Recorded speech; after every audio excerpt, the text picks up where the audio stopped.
राजकीय महाविद्यालय निवाई के संस्कृत सब्जेक्ट के सभी छात्र फर्स्ट ईयर के सेकंड ईयर में प्रमोट हो चुके हैं।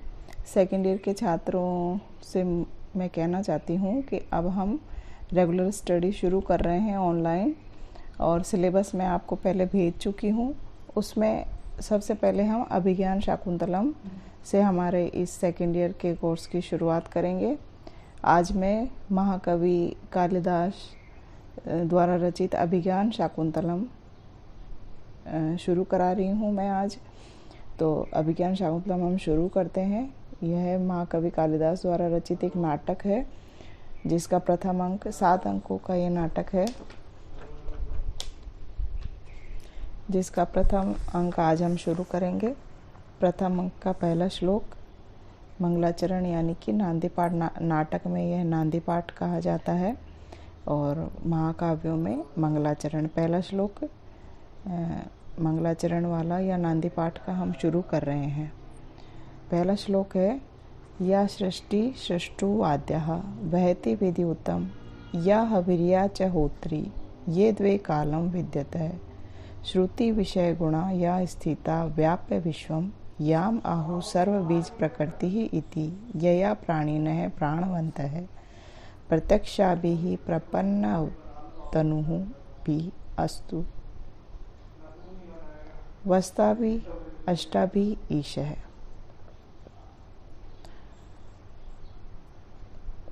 कवि कालिदास इस श्लोक के माध्यम से अष्टमूर्ति भगवान शिव की आराधना कर रहे हैं, और वह अष्टमूर्ति प्रकृति के रूप में उन्होंने लिया है।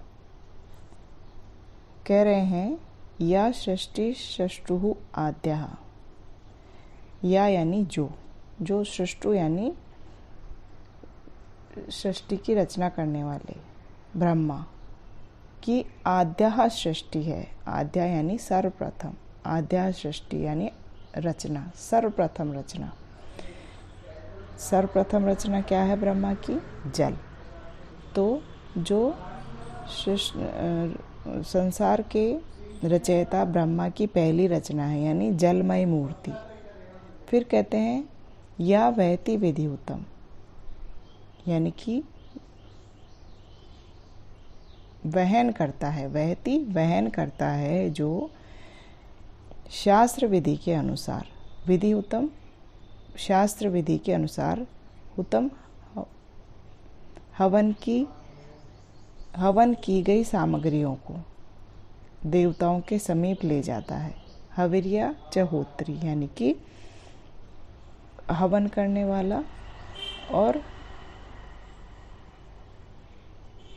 होता यानी हवन करने वाला।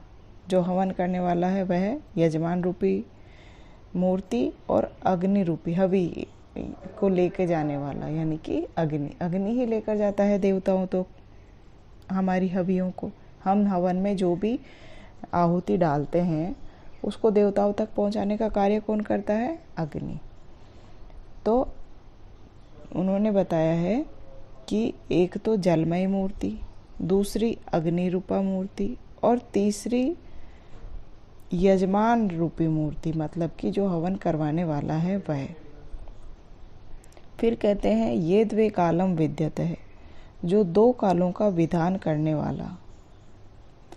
ये द्वे कालम विद्यते है, जो द्वे कालम 2 समय यानी कि सांझ और सुबह यानी कि रात और दिन का विधान करता है। विद्यते बांट देता है उनको, 2 कालों में बांट देता है जो समय को।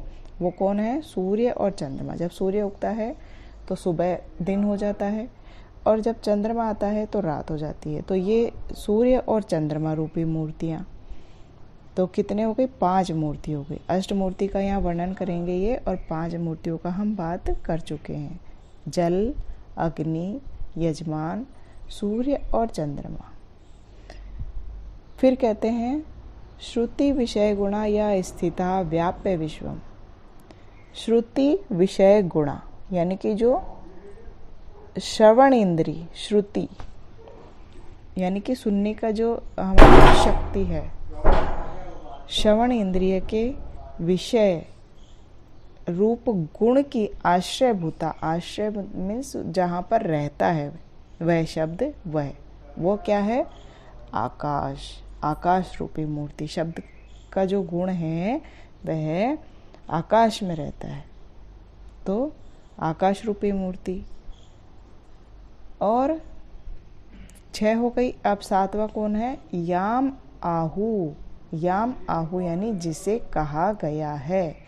याम यानी जिसे, आहू यानी कहा गया है।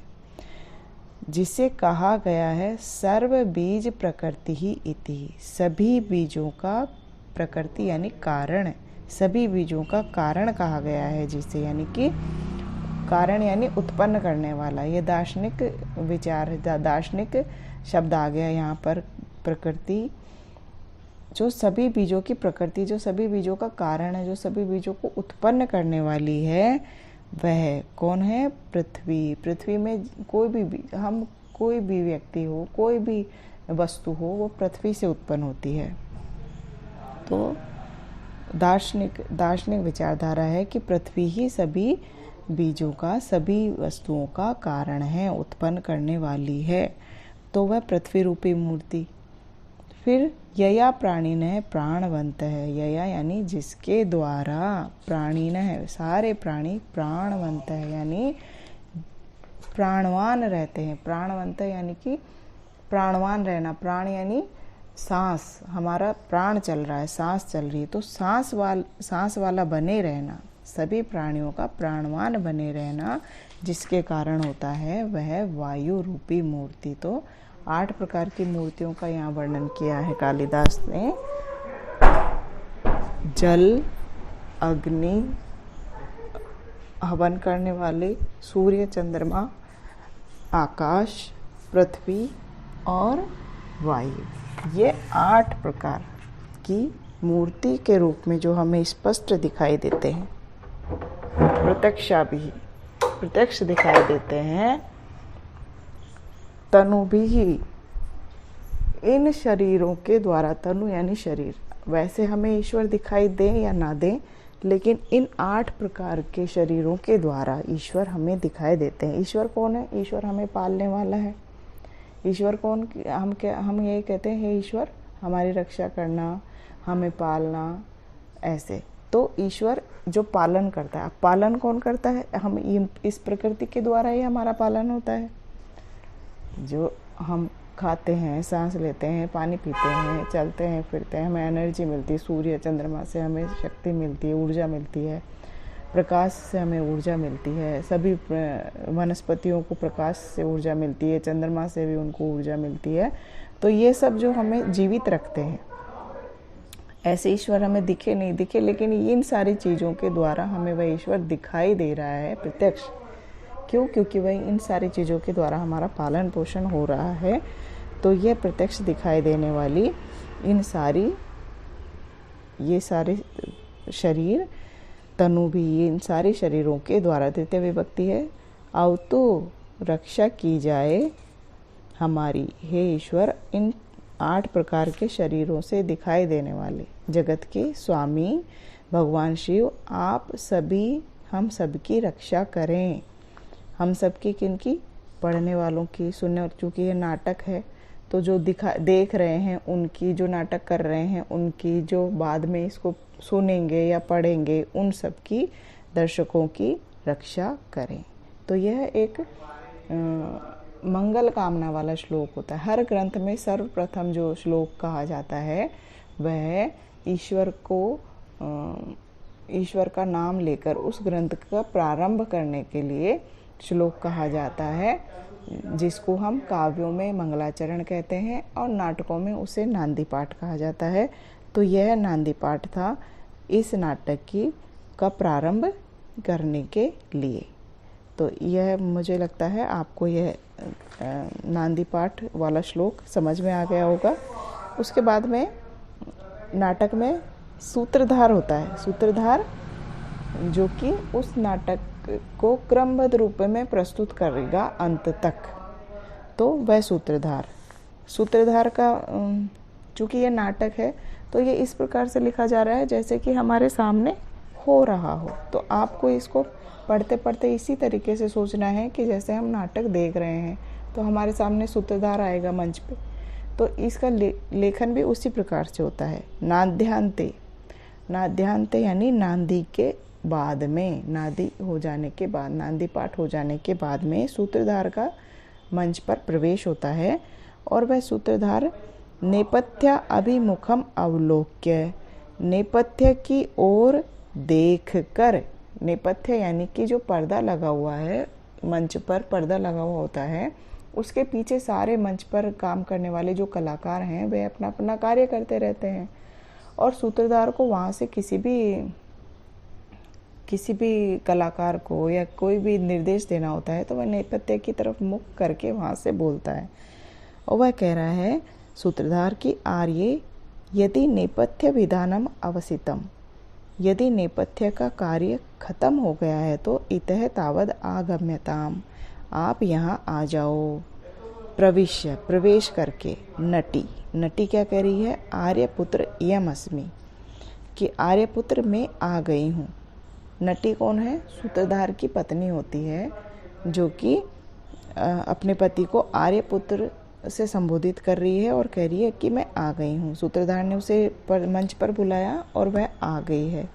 सूत्रधार उसे कह रहा है आर्य अभिरूप भूयिष्ठा परिषदम, कि यह जो परिषद है यह बहुत गणमान्य लोगों की है। अभिरूप भूयिष्ठा है, जो बहुत ही अधिक संख्या वाले बड़े विद्वानों की है। तो अद्य खलु कालिदास ग्रथित वस्तुनः अभिज्ञान शाकुंतलम नामधेयेन नवेन नाटकेन उपस्थातव्यम अस्माभिः, तो आज हमें कालिदास द्वारा रचित अभिज्ञान शाकुंतलम नामक नाटक को प्रस्तुत करना है इनके सम्मुख। तत् प्रतिपात्रम अधीयताम यत्न है, तो इसलिए आप प्रतिपात्रम, प्रत्येक पात्र को बहुत अच्छी तरीके से अध्ययन कर लेना, मतलब कि बहुत अच्छे तरीके से उसको समझा देना, बहुत अच्छे तरीके से आप उसको देख लेना, कहीं कोई पात्र में किसी प्रकार की कमी ना रह जाए।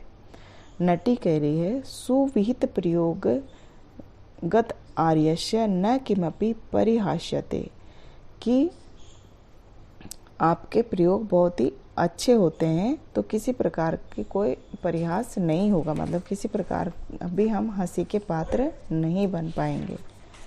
सूत्रधार कह रहा है आर्ये कथयामि ते भूतार्थम, तुम्हें मैं असली बात बताऊं, अंदर की जो सत्य वचन है मेरे अंदर वह मैं तुम्हें कहूं। अपरितोषात् विदुषाम न साधु मन्ये प्रयोग विज्ञानम बलवदपि शिक्षितानाम आत्ममन्य प्रत्ययम चेत है।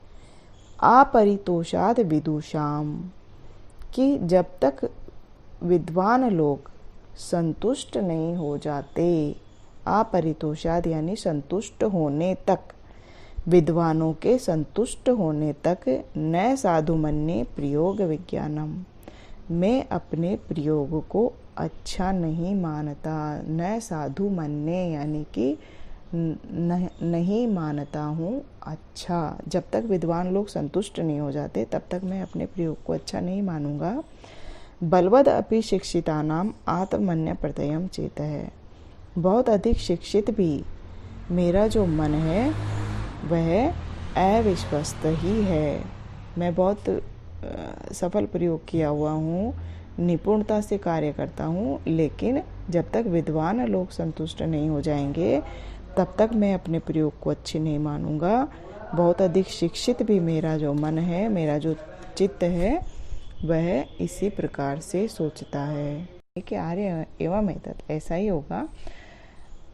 अनंतर करणीयम आर्य आज्ञा पे, तो आगे क्या करना है ऐसी आज्ञा दीजिए। सूत्रधार कह रहा है कि मनद अश्याह परिषद श्रुति प्रसादनता है, कि क्या अन्य दूसरा करना है, मतलब कि दूसरा कोई कार्य क्या करना है इस परिषद की, इस सभा के कानों को सुख देने के अतिरिक्त। तम इदमेव तावद अचिर प्रवर्त उपभोग क्षमम ग्रीष्म समय अधिकृत्य गीयताम, तो तुम शीघ्र ही प्रारंभ हुए और उपभोग करने योग्य ग्रीष्म समय को अधिकृत करके कोई गीत गाओ।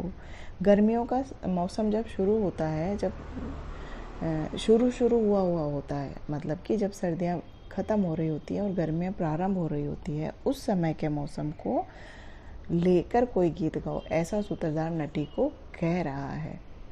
मतलब जब बहुत तेज गर्मी आ जाती है तो हमें पता है कि हम उसको सहन करने योग्य नहीं होते हैं, तो ये कह रहा है उपभोग क्षमम। उपभोग क्षमम यानी कि ऐसा ग्रीष्म ऋतु का समय जो सहन करने के योग्य हो सकता है, जिसका हम उपभोग खुश होकर कर सकते हैं, ऐसे इस ग्रीष्म समय को जो कि अभी अभी प्रारंभ हुआ है, ऐचिर प्रवर्तम, अभी अभी प्रारंभ हुआ है, ऐसे ग्रीष्म समय को अधिकृत करके कोई गीत गाओ, क्योंकि इस समय संप्रति ही इस समय सुभग सलील अवगाह पाटल संसर्गी सुरभि वनवाता प्रच्छाय सुलभ निद्रा दिवसा परिणाम रमणीया। गर्मी के मौसम का इन्होंने वर्णन किया है यहाँ पर सूत्रधार ने। तो वह क्या कह रहा है, सुबह सलील अवगाह, इस समय क्या होता है कि सलील जल में अवगाहन करना, जल में स्नान करना बहुत अच्छा लगता है। पाटल संसर्गी सुरभि वनवाता, गुलाब के संसर्ग से सुगंधित हो गई है वन की वाता वायु, वन की वायु। गुलाब जो होते हैं वह जब गर्मी प्रारंभ होती है बहुत ऐसे समय पर खिलते हैं जब बहुत अधिक गर्मी भी नहीं होती और बहुत अधिक सर्दी भी नहीं होती है। तो उस मौसम में गुलाब खिलते हैं, तो उस गुलाब के संसर्ग से सारे वन की वायु सुगंधित हो गई है। प्रच्छाया सुलभ निद्रा, और छाया में सोना अच्छा लगता है या आराम से नींद आ जाती है। जब बहुत अधिक गर्मी होती है ना, तो छाया में भी लू चलती रहती है। तो ऐसी गर्मी जो अभी अभी प्रारंभ हुई है उसमें प्रच्छाया सुलभ निद्रा, घनी छाया में आराम से सोना अच्छा लगता है। और दिवसा परिणाम रमणीय, और दिन का जो परिणाम है वह रमणीय होता है। दिन का परिणाम यानी हर कार्य का परिणाम होता है, यानी कि उसका समापन होता है। तो दिन का परिणाम यानी कि दिन का अंत यानी शाम का समय, शाम का समय रमणीय हो जाता है। उस ऐसे इस ऋतु को तुम अधिकृत करके कोई गीत गाओ। नटी कह रही है तथा, ठीक है, इति गायती, और गाती है। ईषद ईषद चुंबितानि भ्रमरई सुकुमार केशर शिखानी अवंत संयति दयमाना प्रमदा शिरीष कुसुमानी। ईषद ईषद चुंबितानी यानी कि कुछ कुछ चूस लिए गए हैं भ्रमरई, भंवरों के द्वारा, सुकुमार केशर शिखानी, बहुत कोमल केशर शिखाओं वाले, और अवंत संयति दयमाना, दया करके, प्रमदा यानी कि उन्माद में डूबी हुई स्त्रियां, जिसको दया करके अपने कानों का आभूषण बना लेती हैं, ऐसे शिरीष कुसुम, शिरीष के फूल, ऐसे शिरीष के फूल। मतलब कि वो कह रही है तरुणियाँ स्त्रियाँ, दयमाना प्रमदा यानी कि ऐसी स्त्रियाँ जो मद से व्याकुल हैं, या मतलब कि जो नवीन युवतियाँ हैं, युवतियाँ, आप युवतियों से लीजिए इसको, कि युवतियाँ जिसको दया करके, शिरीष के फूल पर दया करके, मतलब कि शिरीष का फूल इतना कोमल होता है ना कि उसको जल्दी से जल्दी काम में ले लो, नहीं तो वह दोपहर होते होते तक मुरझा जाता है। तो वह उस पर दया कर लेती हैं कि शाम तक तो ये खराब हो जाएगा शिरीष का फूल, तो हम इसको हमारे कानों का आभूषण बना लेते हैं। तो दया से प्रेरित होकर ऐसा शिरीष का फूल जिसको कुछ कुछ भंवरों के द्वारा आस्वादित कर लिया गया, जिसका रस पी लिया गया है, ऐसे अत्यंत कोमल उस शिरीष के फूल को अपने कानों का आभूषण बना रही हैं। ऐसा वह गीत गाती है। सूत्रधार कह रहा है, आर्य साधु गीतम, आपने बहुत अच्छा गीत गाया। अहो रागबद्ध चित्तवृत्ति आलिखित इव सर्वतो रंग है, कि यह जो संपूर्ण रंगशाला है वह तुम्हारे राग से इस प्रकार से बंध गई है जैसे कोई चित्र ही सामने बैठा हो। मतलब कि वह सारी सभा इस तरीके से एकाग्रचित हो गई है कि जैसे कोई हलचल ही नहीं हो उसमें, जैसे कोई चित्र रखा हो, कोई सभा नहीं हो, चित्र रखा हो सामने। एतद इदानीम कतमत प्रकरणम आश्रितै आराधयाम, तो अब इनके प्रसन्नता के लिए या इनके मनोरंजन के लिए हम कौन सा नाटक शुरू करें।